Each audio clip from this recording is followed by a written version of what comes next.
Sir මේක දෙකෙන් එකක් විසඳෙන්න ඕන. කොහොමද දෙකෙන් එකක් තමයි විසඳෙන්නේ. මුලින්ම කියනකො තමසේගේ දෙක මොකද්ද කියලා. සර් එක්වර ජනා කියන පියන් මෙතන තියාගන්න. නැත්තම් මාව මෙතන තියාගන්න. ওই දෙන්නම තියාගන්න එක තමයි මට අමාරුවක් වෙලා තියෙන්නේ. හක්කවන්නේ. තමස් කියනකො එච්ච දේ මොකද්ද කියලා. පියන් ඉන්න ඕන පියන් විදියටනේ. මිනිහා මෙතන බොස් වෙන්න හදනවනේ. මම දැන් තමසට සැරයක් කිව්වා මගේ වෙලාව කන්න නැතුව කියනකො වෙච්ච සිදුවීම මොකද්ද කියලා.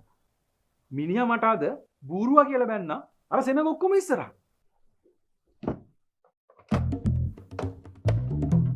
හලෝ. ඔය ජනාට එන්න කියනවා.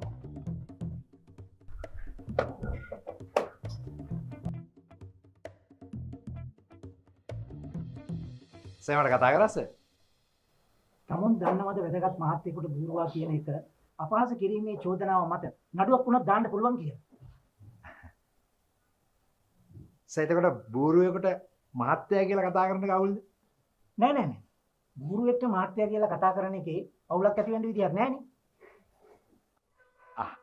එහෙනම් සර් මං අද ඉඳලා මෙයාට මහත්තයා කියලා කතා කරනවා.